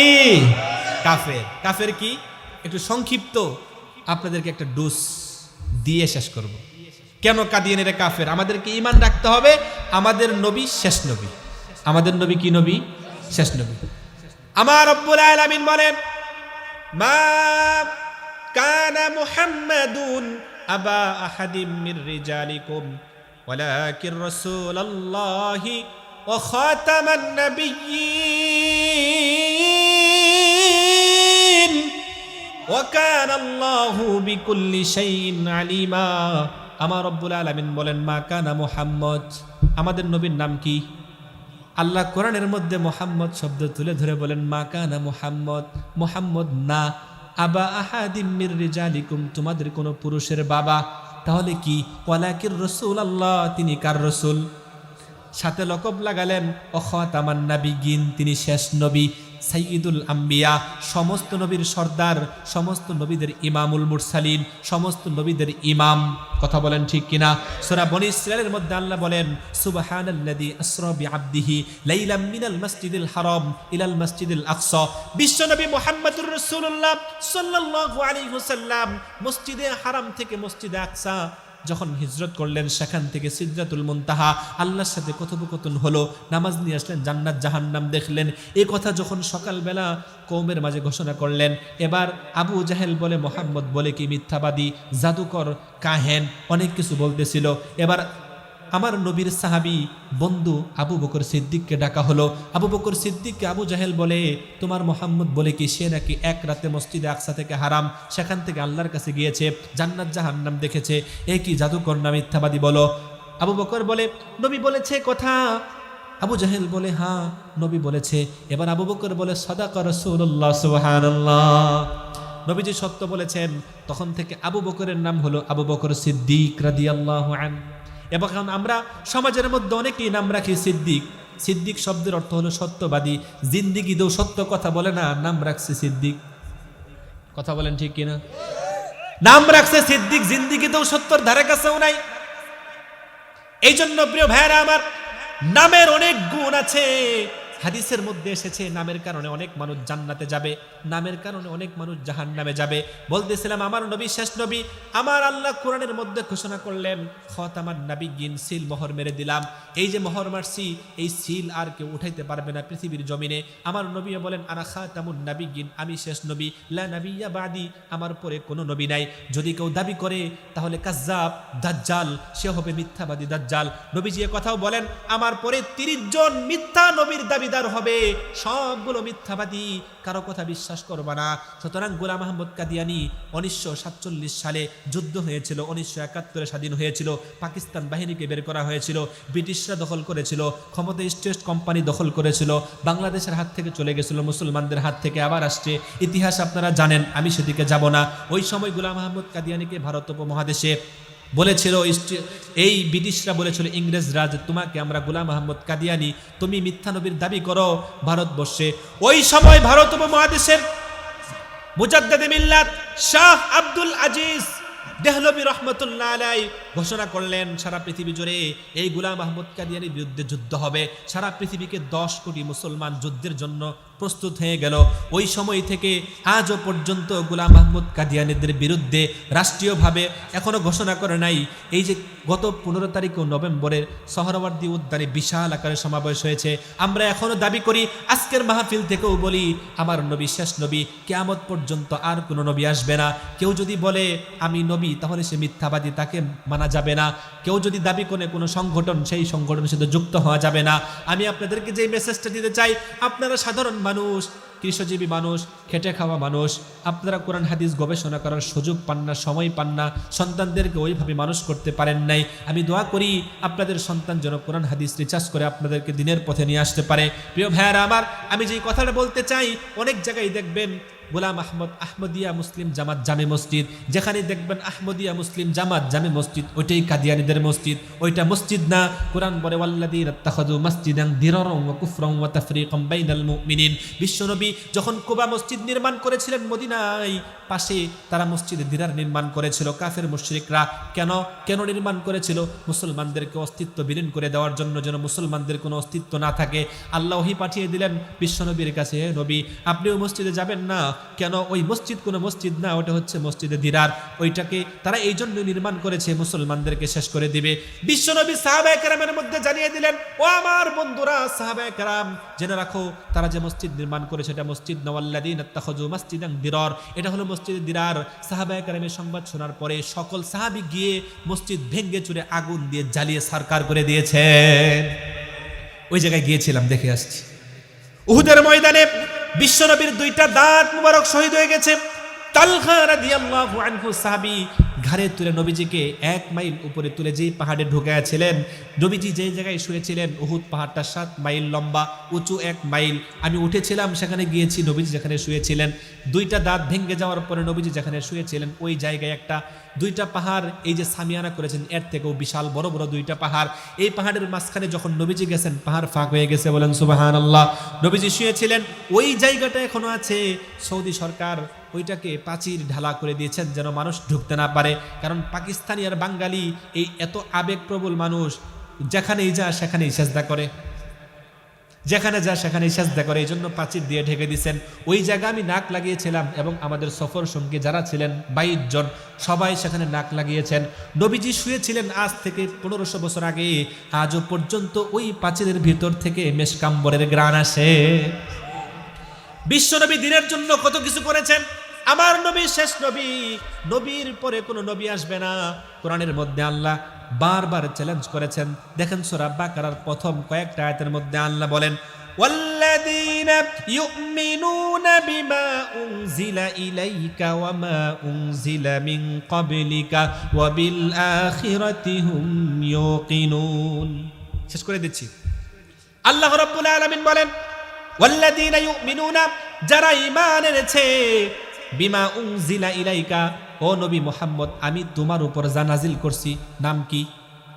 ও নবী মুহাম্মদ, ও নবী মুহাম্মদ আমি তোমার উপর যেই কোরআন নাজিল করছি, এই কোরআনের প্রতি যারা ঈমান এনেছে, আমাদের ঈমান এই কোরআনের প্রতি আছে না নাই? তার মানে এই সম্বোধনটা আমরা নিজেরাও। আল্লাহ বলেন ওয়াল্লাযীনা ইউমিনুনা বিমা উনজিলা ইলাইকা, হে নবী যারা ঈমান এনেছে যা তোমার উপর নাজিল করেছি তার প্রতি। এরপরে আল্লাহ বলেন ওয়ামা উনজিলা মিন ক্বাবলিকা, তোমার পূর্বে আমি যত নবী পাঠিয়েছি, মুসা, ঈসা, হারুন, ইয়াকুব, ইসমাইল, যত নবী পাঠিয়েছি, ইব্রাহিম, দাউদ, যত নবী পাঠিয়েছি, সমস্ত নবী রাসূলকে কি করে? বিশ্বাস করে। তো সমস্ত নবী রাসূলদের প্রতি ঈমান আনে। ইহুদিরা শুধু একজন নবীকে মানে, এই জন্য আমরা তাদেরকে ইহুদি বলি। খ্রিস্টানরা একজন নবীকে মানে, এই জন্য আমরা তাদেরকে ইহুদি বলি। কিন্তু আমরা বলি লা নুফাররিকু বাইনা আহাদিম মির রুসুলি, আমরা কোনো নবী রাসূলের মধ্যে পার্থক্য করি না। সমস্ত নবী রাসূলের প্রতি আমাদের ঈমান আছে, বলেন সুবহানাল্লাহ। আল্লাহ রাব্বুল আলামিন বলেন ওয়ামা উনজিলা মিন ক্বাবলিকা ওয়া বিল আখিরাতি হুম ইউকিনুন। আল্লাহ রাব্বুল আলামিন বলেন আমি তোমার উপর যা নাজিল করেছি, তোমার পূর্বে যা নাজিল করেছি তার প্রতি ঈমান আনে, আখিরাতের প্রতি বিশ্বাস করে। এবার আল্লাহ সুসংবাদ দেয় উলাইকা আলা হুদাম মির রাব্বিহিম, এরা তাদের রবের পক্ষ থেকে হেদায়েতের উপর আছে এবং এরাই হচ্ছে সফল কাম। বিশ্বনবী যখন মক্কাতে কাফের মুশরিকদেরকে দাওয়াত দিচ্ছিল, কোরআনের বার্তা নিয়ে দাঁড়ে দাঁড়ে, ঘরে ঘরে, সাউনি সাউনি নবীজি এক একজনের কাছে গিয়ে দাওয়াত পৌঁছালেন। তখন এই মক্কার মুশরিকরা নিজের আত্মীয় স্বজন, নিজের চাচা, আপন চাচা, নিজের আপন আন্টি শত্রুতা করা শুরু করলো। এমনকি নবীজির রাস্তার মধ্যে কাঁটা বিছিয়ে দিত। আপনারা ইতিহাস জানেন, তারা বলেছে এই মুহাম্মদ মিথ্যা কথা বলে, যেই কোরআন তোমাদেরকে তেলাওয়াত করে শোনায় এটা তার বানানো রচনা গ্রন্থ। এবার আল্লাহ চ্যালেঞ্জ করেন মুহাম্মদের পক্ষ হয়ে। আল্লাহ কি চ্যালেঞ্জ করেন দেখেন, ওয়া ইন কুনতুম ফি রাইবিম মিম্মা নাযালনা আলা আবদিনা ফাতু বিসূরাতিম মিন মিসলি। ও মক্কার কুরাইশরা, তোমরা যে মুহাম্মদকে মিথ্যাবাদী বলেছো, ওমা হুয়া বিকাউলি শাইর ওমা হুয়া বিকাউলি কাহিন, সে কোনো গণক না, সে কোনো শায়েরও না, সে কাব্য রচনা করে না। তোমরা যদি এতই পাওয়ারফুল হয়ে থাকো, যদি এই কিতাবের ভিতরে সন্দেহ থাকে, ওয়া ইন কুনতুম ফি রাইবিম মিম্মা নাযালনা আলা আবদিনা, আমি আমার বান্দা মুহাম্মদের প্রতি যে কিতাব নাজিল করেছি এই কিতাবের প্রতি যদি তোমাদের সন্দেহ থাকে, তাহলে তোমরা এই কিতাবের মতো একটা কিতাব রচনা করো, অথবা এর মতো একটা সূরা অথবা একটা আয়াত তোমরা কপি করে নিয়ে আসো। তোমাদের কেমন পাওয়ার আছে? আল্লাহ নুনে তাকিদ, নুফি জিহাদ বলাম, নুফি জিহাদ বলান দিয়ে আল্লাহ ব্যবহার করলেন। যদি কোনো কিতাব বিভাগের ছাত্র থাকেন বুঝতে পারবেন। আল্লাহ বলেন ফাইল্লাম তাফআলু নুফি জিহাদ বলাম, এরপরে আল্লাহ বলেন নুফি জিহাদ বলান, ওয়ালান তাফআলু, ভবিষ্যতে কেউ পারে নাই, অতীতে কেউ পারে নাই, ভবিষ্যতেও কেউ পারবে না, কখনোই পারবে না। ফাইল্লাম তাফআলু ওয়ালান তাফআলু, কেউ যখন পারবে না, ফাত্তাকুন নার, এই যে আল্লাহ বলেন, সুতরাং আগুনকে ভয় করো। কাকে ভয় করো? আগুনকে ভয় করো। প্রিয় ভাইরা আমার, সব শেষে যেই কথাটা বলবো, আল্লাহ নবীর পক্ষে চ্যালেঞ্জ ছুড়ে দিয়েছেন। আমার নবী, বিশ্বনবী, আল্লাহ বলেন আমার নবী মুহাম্মদ, আমি তাকে শ্রেষ্ঠত্ব দান করেছি, মাকামে ইব্রাহিম দান করেছি, আমি তাকে এমন কিছু শ্রেষ্ঠত্ব দান করেছি যা অন্য কোনো নবীকে দান করি নাই। আমি তার ওপেন সার্জারি করেছি, সাক্কা সদর, তার পুরা বডি ওপেন সার্জারি করে ভিতর থেকে সবকিছু বের করে হাউজে কাউসারের পানি দিয়ে ধৌত করে আবার ভিতরে ঢুকায় দিয়েছি। অন্য কোনো নবীর ক্ষেত্রে আমি করি নাই। সমস্ত নবীকে মুজিজা দিয়েছি। দাউদ আলাইহিস সালামকে মুজিজা দিয়েছিলাম, লোহা ধরতো মোমের মতো গলে যাইতো। মুসাকে মুজিজা দিয়েছিলাম, বগলের নিচে হাত রেখে হাত বের করতো, সূর্যের মতো আলো দিত। আমি সুলাইমানকে মুজিজা দিয়েছিলাম, জিন বাতাস সব কিছু তার হুকুমের অনুগত ছিল। কিন্তু নবী শেষ, মুজিজা শেষ। আল্লাহ বলেন আমার নবী বিশ্ব নবী, রহমাতাল লিল আলামিন, যিনি যাকে আমি সারা বিশ্বের জন্য রহমত স্বরূপ পাঠিয়েছি, তার মুজিজা তো সব কিছুই শেষ হয় নাই। আমার নবী কাফের মুশরিকরা বলছে তুমি যদি সত্য নবী হয়ে থাকো, আঙ্গুল দিয়ে ইশারা করে এই চাঁদকে দ্বিখণ্ডিত করো। আমার নবী আঙ্গুল উঠাইছেন, চাঁদ দ্বিখণ্ড করছেন কে? আমার আল্লাহ বলেন নবীর মুজিজা কিছু ছিল শেষ হয়ে গেছে, কিন্তু এমন একটা মুজিজা নবী বিশ্ব নবী রেখে গেলেন, কিয়ামত পর্যন্ত এই মুজিজা থাকবে। এই মুজিজার নাম কি? কোরআন। সুতরাং কোরআনকে যদি কেউ ফলো করে, বিশ্বনবী বলেন লাং তাদিল্লু মা তামাসসাকতুম বিহিমা কিতাবাল্লাহি ওয়া সুন্নাত রাসূলি। আমি দুইটা জিনিস রেখে গেলাম, একটা হলো কিতাব আর একটা হলো সুন্নাহ। যদি কেউ ওই কিতাবকে গ্রহণ করে আর সুন্নাহকে অনুসরণ করে, তার জীবন সুন্দর হবে। এই জন্যই বিশ্বনবী বলেন মান সাল্লা সালাতানা, যে আমাদের মতো নামাজ পড়বে, ওয়াস্তাকবালা কিবলাতানা, আমি যেই কিবলাকে অনুসরণ করেছি কাবা, সেই কাবাকে অনুসরণ করবে। এরপরে বিশ্বনবী বলেন ওয়াস্তাকবালা কিবলাতানা ওয়া আকালা যাবিহাতানা, আমাদের জবাইকৃত প্রাণীগুলো খাবে। ফাযালিকাল মুসলিম, সে হলো মুসলমান। এই মুসলমানের ব্যাপারে সুসংবাদ কি? আল্লাযী লাহু জিম্মাতুল্লাহি ওয়া জিম্মাতু রাসূলি, এই মুসলমানের জন্য আল্লাহ এবং আল্লাহর রাসূল জিম্মাদারি হয়ে যান। এরপরে আল্লাহ বলেন ফালা তুখফিরুল্লাহ ফি জিম্মাতিহি, সুতরাং আল্লাহর জিম্মার মধ্যে তোমরা কখনোই বিশ্বাসঘাতকতা করো না। এবার আপনাদের কাছে প্রশ্ন হলো, আমাদের সমাজের মধ্যে আল্লাহ এবং আল্লাহর রাসূলের সাথে বিশ্বাসঘাতক মানুষ আছে না নাই? এই জন্য আল্লাহ বলেন মুসলমান না হয়ে আমার কাছে আইসো না। ইয়া আইয়ুহাল্লাযীনা আমানুত্তাকুল্লাহা হাক্কা তুকাতিহি ওয়া লা তামুতুন্না ইল্লা ওয়া আনতুম মুসলিমুন। সুতরাং মুসলমান হয়ে কে কে মরতে চান একটু হাত তোলেন তো। আল্লাহ এই গভীর রজনীতে তোমার এই প্রিয় বান্দারা আরামের ঘুম বাদ দিয়ে কোরআনকে মোহাব্বত করে মাহফিলে স্বীকারোক্তি দিচ্ছে মুসলমান হওয়ার জন্য। আল্লাহ আমাদের সবাইকে মুসলমান করে দাও। আল্লাহ আমাদের সবার ঈমানকে পাকাপোক্ত করে দাও। আল্লাহ আমাদের শেষ নবীকে আমরা বিশ্বাস করি, আখিরাতকে বিশ্বাস করি, তোমাকে বিশ্বাস করি, আল্লাহ সমস্ত ফেরেশতাকে বিশ্বাস করি, নবী রাসূলকে বিশ্বাস করি। যত ফেরাকে বাতিল আছে সমস্ত ফেরাকে বাতিলকে আমরা গোমরা বলি। আল্লাহ আমাদের সবাইকে কবুল করে নাও। মাআল আবরার। রব্বুল আলামিন, আমি গুনাহগার মুসাফির মানুষ। আল্লাহ ঢাকা থেকে এসেছি শুধু এই ওয়াজ মাহফিলকে কেন্দ্র করে। আল্লাহ প্রতিনিয়ত বিভিন্ন জায়গায় গাড়ি ঘোড়া দিয়ে যাই। রব্বুল আলামিন, দিনের অনেকগুলো কথা বলার চেষ্টা করেছি, সহিহ কথাগুলো আমল করার জন্য আমাদেরকে তৌফিক দান করো। আল্লাহ আলোচনার ভিতর যদি কোনো ভুল হয়ে থাকে মাপ চাই, ক্ষমা চাই। আল্লাহ তোমার অনেকগুলো বান্দা ঘুমকে হারাম করে কোরআনের মাহফিলে এসেছে। রব্বুল আলামিন, তোমার মাদারিস মাসাজিদ কোরআনকে মোহাব্বত করে দীর্ঘ রাত পর্যন্ত আলোচনা শুনলো। আল্লাহ তোমার এই রুকুকারী সাজদাকারী জাকিরিন শাকিরিন বান্দাদেরকে কবুল করে নাও। আল্লাহ আজকের এই আয়োজনকে তুমি কবুল করে নাও। রব্বুল আলামিন, নিসফুল লাইল আমরা হাত তুলেছি। আল্লাহ অর্ধরাতে তুমি আকাশে নেমে এসেছো। রব্বুল আলামিন, জীবনে যত গুনাহ করেছি জেনে না জেনে, গোপনে প্রকাশ্যে, ছোট বড় সমস্ত গুনাহ থেকে তওবা ইস্তেগফার করছি। আল্লাহ আমাদের জিন্দেগির সমস্ত গুনাহ মাফ করে দাও। আল্লাহ আমাদের মধ্যে যাদের বাবা মা দুনিয়ার জীবন থেকে চলে গেছে, আল্লাহ আমাদের বাবা মার কবরকে জান্নাতুল ফেরদাউস বানায় দাও। আল্লাহ বাবা মার কবরকে জান্নাতুল ফেরদাউস বানায় দাও। আমাদের মধ্যে যাদের বাবা মা এখনো বেঁচে আছে, আমাদের আব্বা আম্মার হায়াতের মধ্যে বারাকা দান করো। রব্বুল আলামিন, আমাদের বাবা মার বেশি বেশি খেদমত করার তৌফিক দান করো। আল্লাহ অনেক ভুল ত্রুটি হয়ে যায়, আল্লাহ বাবা মার সেবা করতে পারি না। রব্বুল আলামিন, যেইভাবে সেবা করলে তুমি সন্তুষ্ট হয়ে যাবে, বাবা মা সন্তুষ্ট হয়ে যাবে, দুনিয়াতেই জান্নাতের মতো একটা অর্জন করতে পারবো। আল্লাহ জান্নাতের মতো একটা নিয়ামত অর্জন করতে পারবো। আল্লাহ সেইভাবে আমাদের বাবা মার খেদমত করার তৌফিক দান করো। রব্বুল আলামিন, যারা আজকে এই মাহফিলকে এত সুন্দর করে আয়োজন করেছে, রব্বুল আলামিন প্রতিটি ভাইকে তুমি কবুল করে নাও। আল্লাহ মাহফিলের জন্য যারা দাঁড়াদাঁড়ি গিয়েছে, আল্লাহ এই ডেকোরেশন সহ, ডেকোরেশনের মালিক পক্ষ সহ, কর্মচারী সহ সবাইকে কবুল করে নাও।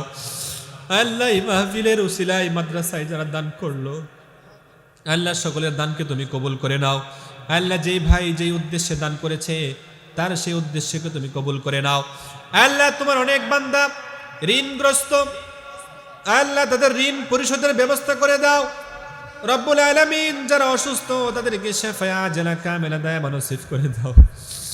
আল্লাহ যে সকল পরিবারে মেয়ে আছে বিবাহ হচ্ছে না, বিবাহ শাদীর ব্যবস্থা করে দাও। আল্লাহ যে সকল পরিবারে সন্তান আছে ছেলে বিবাহ করতে পারতেছে না, বিবাহের ব্যবস্থা করে দাও। আল্লাহ যারা ব্যবসা বাণিজ্যের মধ্যে লস খেয়েছে তাদের ব্যবসা বাণিজ্যের মধ্যে বারাকা দান করো। আল্লাহ শ্রমজীবী মানুষ কৃষক যারা রিক্সা চালায়, আল্লাহ যে যে পেশায় নিয়োজিত তার সেই পেশার মধ্যে বারাকা দান করো। রব্বুল আলামিন পর্দার আড়ালে মা বোনেরা হাত তুলেছে। আল্লাহ অনেক কথা ছিল মনের মধ্যে, সব কথা বলতে পারলাম না। আল্লাহ মা বোনদেরকে তুমি ফাতেমা রাদিয়াল্লাহু আনহার মতো কবুল করে নাও, আম্মাজান আয়েশার মতো কবুল করে নাও, আম্মাজান হাফসার মতো কবুল করে নাও। আল্লাহ মা বোনদেরকে পর্দা নিষেধ বানায় দাও। আল্লাহ সমস্ত ফিতনা ফাসাদ থেকে হেফাজত করো। আল্লাহ আমাদের ভূমিকম্পের মতো আল্লাহ শাস্তি থেকে আমাদেরকে হেফাজত করো। আল্লাহ অগ্নিকাণ্ড থেকে হেফাজত করো। আল্লাহ আসমানের বালা থেকে হেফাজত করো। রব্বুল আলামিন অ্যাক্সিডেন্টে মৃত্যু দিও না। আল্লাহ জেলায় জেলায় রাতে দিনে সফর করে দাওয়াতি প্রোগ্রামগুলো করা হয়, রব্বুল আলামিন নিরাপত্তার সাথে নিরাপত্তার চাদরে বেষ্টন করে আল্লাহ সব জায়গায় যেন তোমার রহমত থাকে সেই ব্যবস্থা করে দাও। রব্বুল আলামিন যা কিছু চাইলাম সব কিছু কবুল করে নাও। আল্লাহ বানা বান্দা বাগে জান্নাত আজিমউদ্দিন হাফিজিয়া মাদ্রাসাকে কবুল করে নাও। আল্লাহ মাদ্রাসার সকল তালিবুল ইলম ভাইদেরকে কবুল করে নাও। আল্লাহ মাদ্রাসার স্টাফদেরকে কবুল করে নাও। আল্লাহ মুহতামিম সহ আল্লাহ যত লজিং মাস্টার আছে সমস্ত লজিং মাস্টারকে কবুল করে নাও। আল্লাহ বানা বান্দা এই ছোট্ট একটা গ্রাম, রব্বুল আলামিন বান্দা অর্থই হচ্ছে তোমার বান্দা, তোমার গোলাম। আল্লাহ আমরা সবাই তোমার গোলাম। আল্লাহ এই বানা বান্দা যত মানুষ আছে, যত বসতি আছে, সমস্ত বসতির প্রতিটি পরিবারের প্রতিটি সদস্যকে তুমি মাফ করে দাও। রব্বুল আলামিন এখানে যারা হাত তুলেছে জানি না কে কি চাচ্ছে, কার মনের কি আশা। রব্বুল আলামিন আমাদের সকলের মনের আশাগুলো তুমি কবুল আর মঞ্জুর করে নাও। রব্বুল আলামিন বিশেষ করে মাওলা গভীর রজনীতে তোমার কাছে চাই, আল্লাহ যতদিন হায়াত রেখেছো ঈমানের সাথে বেঁচে থাকার তৌফিক দান করো। আল্লাহ ক্ষমতার কাছে যেন ঈমান বিক্রি না করে দেই, টাকা পয়সার কাছে যেন ঈমান বিক্রি করে না দেই। আল্লাহ লোভ লালসা চেয়ারের কাছে যেন ক্ষমতা ঈমান বিক্রি করে না দেই। রব্বুল আলামিন ঈমানের মধ্যে তুমি মজবুতি দান করো, ঈমানকে শক্তিশালী করে দাও। রব্বুল আলামিন নবীজির সুন্নাহকে অনুসরণ করে জীবন পরিচালনা করার তৌফিক দান করো। আল্লাহ যে বিষয়গুলো নিয়ে আলোচনা হলো, সুষ্ঠু সমাজ গঠনে 10টা মূলনীতি, আল্লাহ সবগুলো পরিপূর্ণভাবে আমাদের সমাজের মধ্যে প্রতিষ্ঠা করার তৌফিক দান করো। রব্বুল আলামিন আজকে মুসাফির হয়ে দোয়া করতেছি। আল্লাহ রব্বুল আলামিন অনেক মা বোনেরা দোয়া চেয়েছেন। আল্লাহ আমার লজিং বাড়ি থেকেও ফোন দিয়েছিল, দোয়া চেয়েছেন। আল্লাহ সকলকে আপনি মাফ করে দেন। আল্লাহ যে সকল মা বোনেরা দূর দূরান্ত থেকে এসেছেন তাদেরকে নিরাপত্তার সাথে আপনি বাড়িতে পৌঁছায়া দেন। আল্লাহ যে সকল পাকা দাড়িওয়ালা কাঁচা দাড়িওয়ালা তোমার বান্দারা মাহফিল শোনার জন্য এসেছে সবাইকে তুমি নিরাপত্তার সাথে পৌঁছিয়ে দাও। রব্বুল আলামিন আমাদেরকে তুমি মহামারী দিয়ে অনেক কষ্ট দিয়ে জমিন উল্টায় দিয়ে শাস্তি দিও না। রব্বুল আলামিন আমরা গুনাহের প্রতি অনুতপ্ত হচ্ছি, গুনাহের প্রতি লজ্জিত হচ্ছি। আল্লাহ আর গুনাহ করব না, আল্লাহ আর গুনাহ করব না, আর গুনাহ করব না, আর গুনাহ করব না। আল্লাহ তুমি আমাদেরকে মাফ করে দাও। আল্লাহ তুমি আমাদেরকে মাফ করে দাও। আল্লাহ তুমি আমাদেরকে মাফ করে দাও। আল্লাহ যেখানেই থাকি, যদি 10 তলাও থাকি, আমার ঠিকানা 3 হাত। আল্লাহ যদি সোনের ঘরেও থাকি, আমার ঠিকানা 3 হাত। রব্বুল আলামিন সেদিন হিসাব নিকাশ সব ডান হাতে দিয়ে আল্লাহ জান্নাতুল ফিরদাউসের মেহমান বানায় দিও। আল্লাহ মৃত্যুর সময় কালেমাটা নসিব করে দিও। রব্বুল আলামিন মোহাব্বত করে আমার ভাইয়েরা 15 বছর 16 বছর পরে আমাকে স্মরণ করেছে। আল্লাহ মোহাব্বত ভালোবাসা কিয়ামত পর্যন্ত যেন থাকে।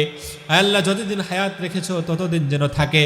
আল্লাহ এই মোহাব্বতকে কেন্দ্র করে জান্নাতের ময়দানে যেন একই প্ল্যাটফর্মে আমরা থাকতে পারি, কবুল করে নাও। রব্বানা যালামনা আনফুসানা ওয়া ইল্লাম তাগফির লানা ওয়া তারহামনা লানাকুনান্না মিনাল খাসিরিন। রব্বানা হাব লানা মিন আজওয়াজিনা ওয়া যুররিয়াতিনা قرة أعين وجعلنا للمتقين إماما ربنا تقبل منا إنك أنت السميع العليم وتب علينا إنك أنت التواب الرحيم رب ارحمهما كما ربياني صغيرا وقل رب ارحمهما كما ربياني صغيرا سبحان ربك رب العزة عما يصفون وسلام على المرسلين والحمد لله رب العالمين. السلام عليكم ورحمة الله وبركاته.